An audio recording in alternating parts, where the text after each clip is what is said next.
Hello everyone and welcome back to another video. Today we'll be taking a look at a British Informatics Olympiad question, and we'll be taking a look at the 2014 paper and the third question from it. So let's have a quick look at the question first of all.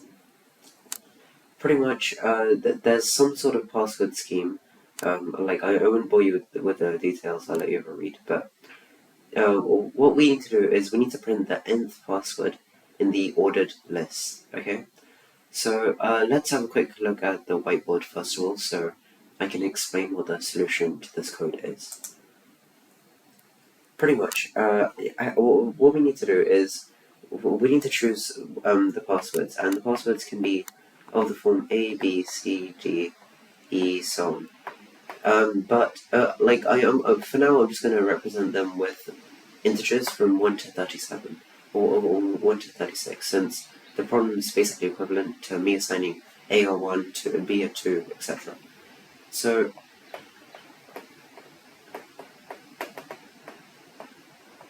what we need to do over here is that we need to select a few integers such that it is part of a strictly increasing sequence of integers of a certain length. And how the passwords are ordered is that you have all the one length ones initially, so you will have all the 1, 2, 3, 4, 5 all the way to 36. Then you'll have all the 2 lengths, so you have 1 and 2. Then you'll have 1 and 3, and then 1 and 4, and then so on. And then after that you'll have the 2s and then the 3s. And if you're familiar with the choose function, this will become much easier to understand, but if you're not, don't worry, I'll provide a brief explanation, although I'd recommend watching maybe another video on choose functions. But how this works is that since we want one length for this one, for all of these passwords which are of one length, we have 36 options, and we need to choose precisely one. And then for all of these, we have 36 options, and we need to choose precisely 2. So then, how this works is, in maths we have this function for it, 36, choose, let's say 2. So the formula for this is, there are basically 36 factorial divided by 34 factorial, since 34 is 36 minus 32, times 2 factorial, different ways in which we can choose 2 characters out of 36. So the number of ways we can choose 2 is 36 choose 2. The number of ways we can choose 3 is 36 choose 3, etc, etc. So this will basically give us the number of different passwords of a certain length inside the scheme. So for example, let's say that we have any n length password. We know that there will be 36 choose n passwords which are of n length. And this will help us tremendously in deciding what length or what position or a certain number a password is. So let's just have a quick look at an example of how this helps us. So let's say we want to get the 1000th password. So we know that if the 1000th password is of one length, there are 36 which are of one length, therefore it cannot be of one length. Of 2, there are basically going to be 36 choose 2 different passwords which are of 2 length. And now let's say we want the third password which is of 2 length. So that would be the 39th password overall. So we need to basically add everything which is before it, since we know that none of those passwords can be part of the 1000th password. Therefore, if we want the 1000th password, what we need to do is 1000 minus 36 plus 36 choose 2. That will basically be the position of the password within this particular group of passwords, which the 1000th password will lie. Since we know that the 1000th password can't be part of these 36 since they're all one length, and we know that it can't be part of 3 length passwords since 36 choose 2 is greater than 1000, therefore it must fall within this particular range. So that's pretty much the algorithm which we will use. Now, one small thing before we go to the code is, let's say even if we've narrowed down that the 1000th password must be of length 2, then how are we going to figure out where within length 2 the password is?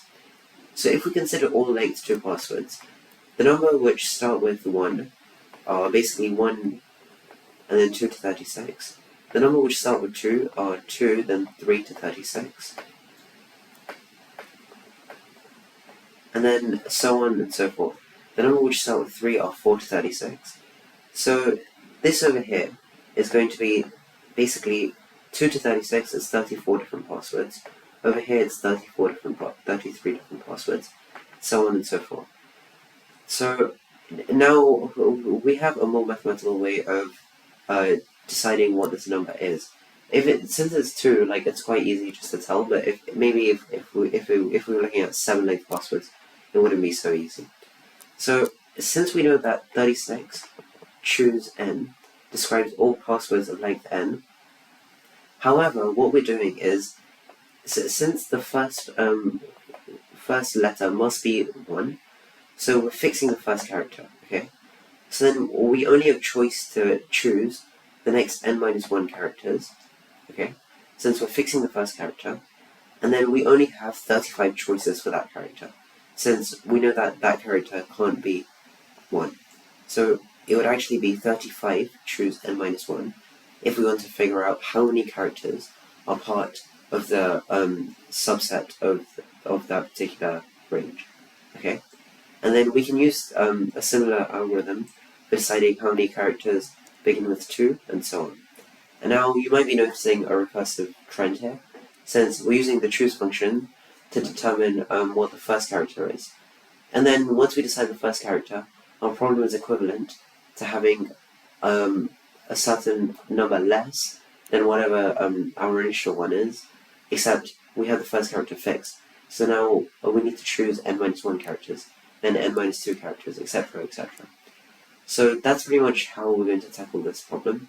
Let's have a quick look at the code for how we will do this. So we import the com function from math, or the it's combinations. This is pretty much the choose function, as I was explaining earlier. And we have this initial string.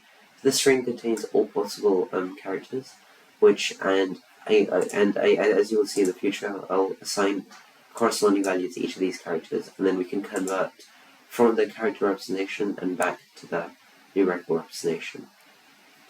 So we also have the depth.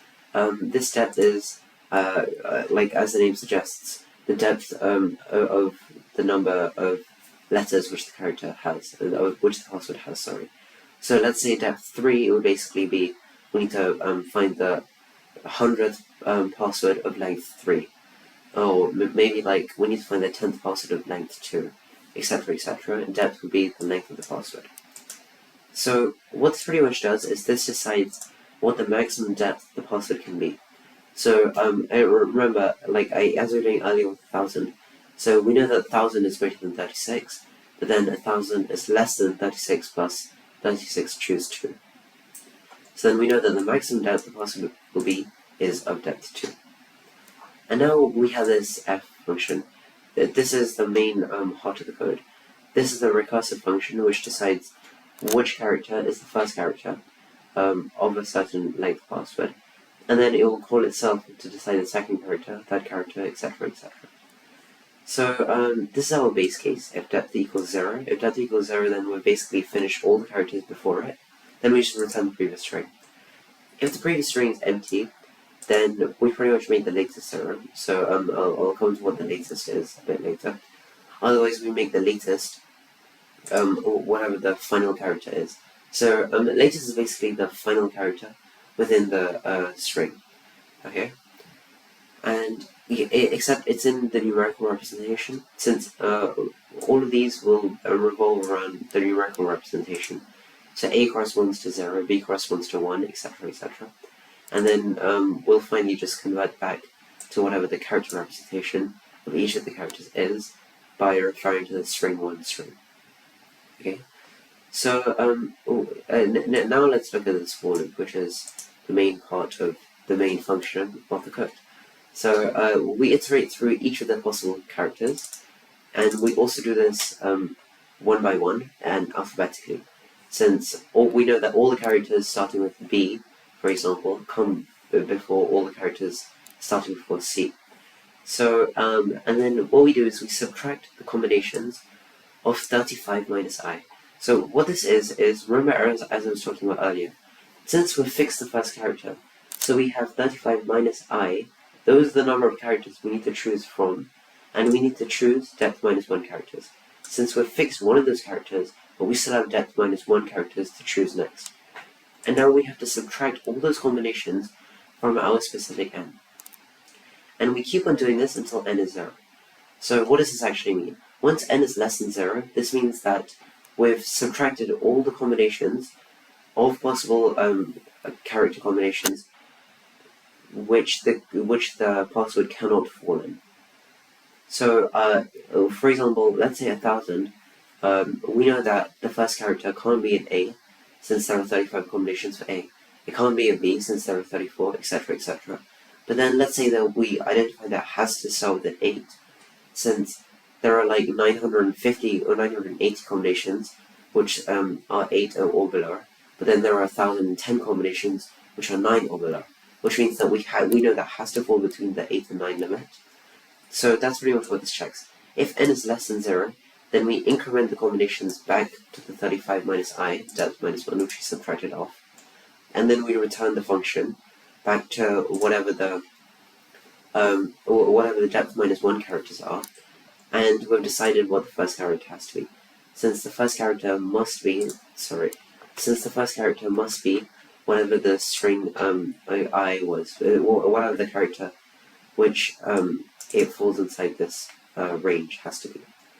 And then the beauty of this code is that it's recursive, so it will just call itself and then apply the exact same procedure for designing the second character, the third character, until it's finished.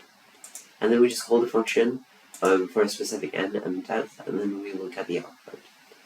So now let's see if our code actually works. So let's just test it on some of the sample test cases.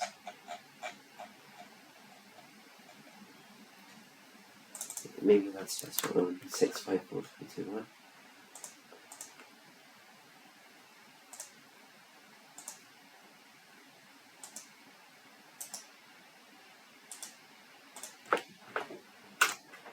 It basically gives us this particular string, which, if we go back to the question, is exactly correct. Now, if we go to the next one, which they have over here, it's also worth mentioning that in case you want to look at the code in more detail, I have provided the GitHub link for where this code is, so feel free to check that out in case you're interested. And this particular one has output this, and then if we go back to the particular question, we can see that that is also correct. So that's pretty much it for this video. I really hope you enjoyed watching. Hopefully you learned something new about the recursive nature of this code, and hopefully it's something you enjoyed watching as well. If you did, please be sure to leave a like and subscribe, and I'll see you in another video. Thanks very much for watching.